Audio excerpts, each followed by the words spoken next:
আসসালামু আলাইকুম সম্মানিত দর্শকবৃন্দ। আজ আমি আপনাদেরকে জানানোর চেষ্টা করব যে পলিথিনের ব্যবহার কিভাবে কমানো যায়। বর্তমান বাংলাদেশে পলিথিন একটি মারাত্মক ব্যাধির মতো ছড়িয়ে গেছে। বাংলাদেশের আনাচে কানাচে প্রত্যেক জায়গায় এখন পলিথিন একটি সমস্যার কারণ হয়ে দাঁড়িয়েছে। শহরে ড্রেনগুলো পলিথিনের কারণে বন্ধ হয়ে যাচ্ছে, গ্রামে মাটির উর্বরতা কমে যাচ্ছে পলিথিনের কারণে।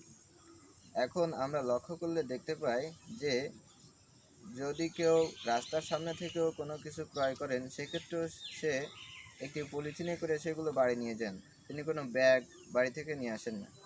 এবং বাজারে যাওয়ার সময়ও অধিকাংশ লোক ব্যাগ নিয়ে যান না, তারা বাজার থেকে পলিথিনে বাজার নিয়ে আসার জন্য স্বাচ্ছন্দ্য বোধ করেন।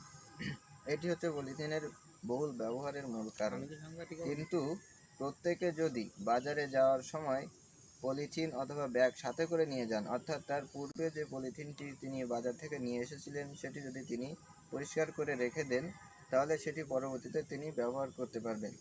এভাবে পলিথিনের ব্যবহার, যেমন ধরুন আপনি বাজারে যাওয়ার সময় আপনি চিন্তা করবেন যে বাজার থেকে আপনি কত প্রকারের জিনিসপত্র ক্রয় করবেন, যেমন আলু, পেঁয়াজ, রসুন, কাঁচা ঝাল। সেক্ষেত্রে আপনার 4টি ব্যাগ প্রয়োজন। এক্ষেত্রে আপনি 4টি ব্যাগ অথবা 4টি পলিথিন আপনি নিয়ে যেতে পারেন।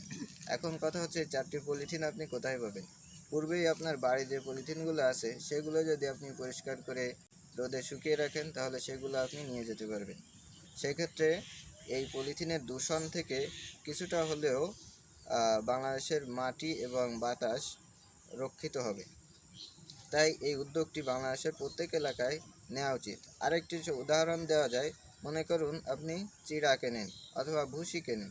সেক্ষেত্রে আপনি 1 কেজি ভুসি অথবা চিড়া কিনে আনার পর সেই পলিথিনের ব্যাগে করেই আপনি ব্যবহার করছেন। তারপর যখন সে চিড়া অথবা ভুসি শেষ হয়ে যাবে, তারপর আপনি যখন আবার বাজারে এই চিড়া অথবা ভুসি আবার কেনার জন্য যাবেন, সেক্ষেত্রে আপনি ওই পূর্বের পলিথিনটি আবার নিয়ে যাবেন। তাহলে আরেকটি নতুন পলিথিন আপনার নেওয়ার প্রয়োজন পড়বে না এবং এই পলিথিনের দূষণ কমে আসবে। আশা করি বোঝাতে পেরেছি। ধন্যবাদ।